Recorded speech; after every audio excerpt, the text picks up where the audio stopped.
So how long has this one been open? Because I know the Essex Road place. Well, we've opened here a year and a half ago. Okay. I should say I'm here with Carlos and Emmett from Knifeworld, who've just played an absolutely storming acoustic gig in Flashback in Shoreditch. Thanks to them. You've just caught us actually as I'm about to pay for the gig here. This is the wages that you get for playing. Come so on, thank you very much. Do you know what? The best paid gig I ever had. Because this is, you know, 15 quid, like you're going to spend it, you know. But this, I shall, it will keep on giving for the rest of my life. I love this record. I do think it's one of the most iconic covers of any album. Kind of, yeah. Grasping that rainbow. It's no Weasel's Rip. No, it's definitely a It's no Neil Young Harvest. But it's, you know. It is a fist and a rainbow, isn't it? I mean, what more could you ask for? Well, indeed. Actually, what is the best cover? I think Harvest is one of them for me. Really? Yeah. I think Weasel's Rip My Flesh.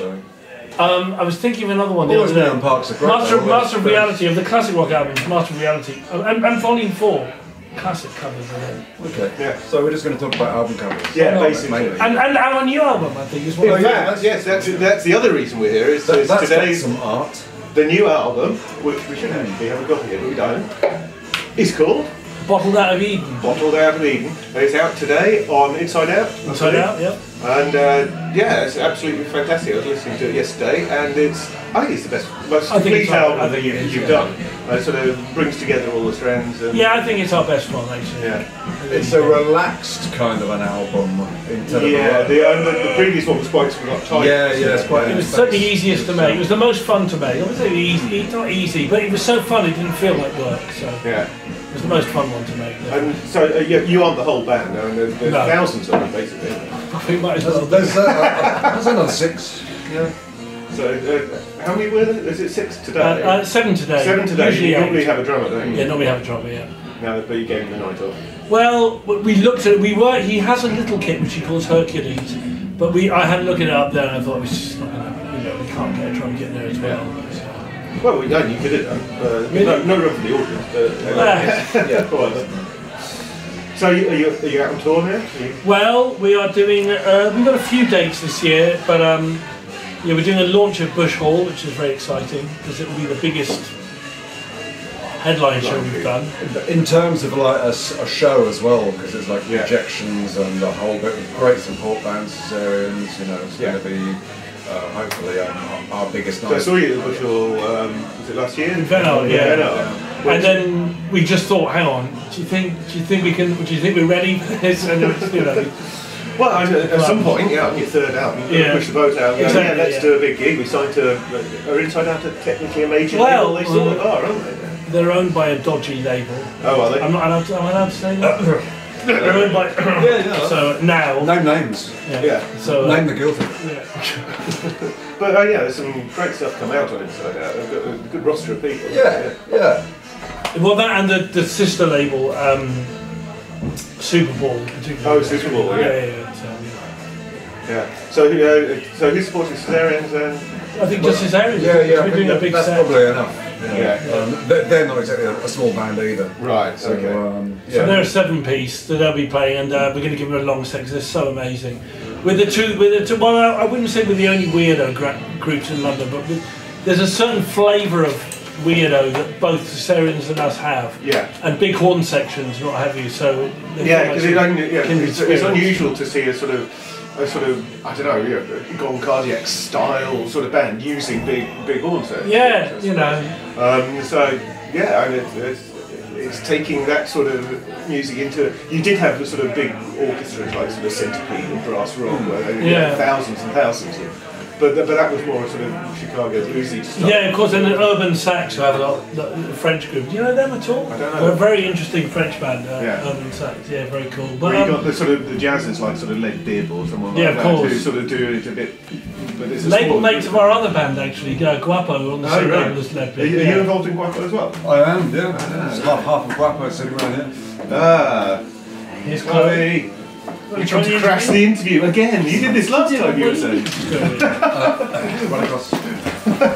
But no, it was never the plan to. Chloe was always in the band from the out. It was never the plan to sort of be an 8-piece, and then we did an EP in 2012 when Chloe did lots of multi-tracking, made this big horn section up. And then we had a new bass player, Charlie, and said, well, maybe we should get a couple of guys just to do this live. And of course, it's like cocaine. Once you try it, there's no going back. As soon as I heard, as in practice it was like, come on, no fucking way. As soon as I heard the 8 piece, it's like we can't just do these few gigs and then go back to being 6 pieces. It is kind of like signing your contract in blood, though. It was, honestly. Because you're never going to make any money out of it. Yeah, I know. Yeah, it's a case of like splitting no money 8 ways instead of splitting no money 6 ways. Yeah, exactly. 0 divided by 4 is the same as 0. Might as well go for it. So the plan is to do a 14-piece band.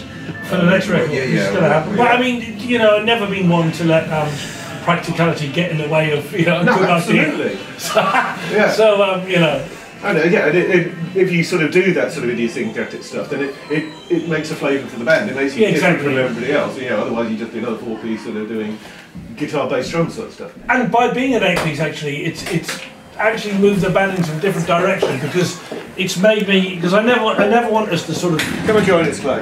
Come and join us. I never really want us to repeat ourselves. So now, each record we make, I think, well, what can we do? Where can we go next? Yeah. Given that we're an 8-piece band with a 3-piece horn section and keyboards and where can we put this next? So already, I've pretty much got the idea of what the next record will be, which will be very different, but nonetheless. It's going to be a prog ballet, is it? How did you guess? Yeah. Who are you talking to? But it's just like, because we did have the idea of a Knifeworld musical today, actually. Really? It's like, how glorious that would be. That would be fantastic, wouldn't it? Knifeworld. Yeah. So Chloe, you've just joined us. Hello. Thank you. Hello. So you've been involved from the start with Knifeworld? Yes. Pretty much, yeah. Yeah, same to these me. are the original, along with Mel, these are the original members. Right. And still together after all these years. That's How long has it been? When did you We're still form? 2009 we started. 1842. Yeah. A good vintage, I think. Yeah, 2009. I mean, and with no real. It's funny, with no real plan to. It was a funny one, really. We didn't really have a plan as what this thing was. We said, well, let's just do this and see what happens. Yeah. And it was pre-shed rehearsing in your living room. Yeah, in my living room. Yeah. But often that's the best way. You want to make the music, and then whatever comes out of it, if you think it's any good, then you take that and move on with it. Well, I'd made that first album over the course of a few years, and because I was doing Cardiacs, I never really thought. It's funny actually, when I was with Cardiacs, it wasn't that I lost my ambition, but being a member of Cardiacs, it's like my favourite band in the whole world. So I really didn't feel like it's all downhill from there. I didn't feel like I had to do anything else. It's like, well, I'm in Cardiacs now. What else is there? So I made this record. I thought it'd be fun to put this out, and obviously, the dreadful, tragic thing, accident that happened to Tim in 2008, which put Cardiacs pretty much on hold. I've just sort of found myself with nothing to do in this band that we put together, and then over the course of the next few years, it's become a real thing. Also, now you can't have on your headstone "not in the classic lineup." I mean, because you are the classic lineup. Because when they get rid of me, and believe me, they're close. All right. When they get rid of There's a me, little coup going and on. start writing proper songs, then they can. 4/4. Yeah, Not going to well, write anything in 4/4. they're going to have the hit. We've got some new So- ones in 4/4. Oh, have you? Oh. You wait. You wait. You sold out. You're mainstream. You wait till you hear what's coming next. Believe me. We're in trouble now. No, I suspect the post-me lineup of Knifeworld will be the classic. Yeah, that would be the classic one. Fantastic. Anyway, I think that's enough for Thank the you so general much for having public. us. It was really It's been wonderful. an absolute pleasure. It's been Really an fun. honour, in fact, because I've loved you guys right from when I first. Well, you've been a met big you, so- supporter. Yeah. Thank you so much. The guys even rocking the levitation t-shirt. I know. Mark put out the new reissued the Levitation's last album. All right. Yeah. Now, Meanwhile Gardens, which didn't come out back in '93, I got hold of the recording, got in touch with the band, and they remastered it all for us, and we put it out. It sounds wonderful. It does. Yeah, It is. It's amazing. Fantastic. Not as good as the new. Obviously. But up there. Anyway, thanks a lot, guys. Thank you so much. You're not going to push all. Great. Yeah, thank you very much for having us. One question, the name of the band, where did that come from? Interesting, a vague Levitation connection. My friend Joe Spratley, it was me and Bick and my wife Dawn and Joe Spratley and Tim Smith sorry, you won't know who these people are. All cardiac connected people. All cardiac connected people. About 4 in the morning, shall we say, somewhat chemically refreshed at 4 in the morning.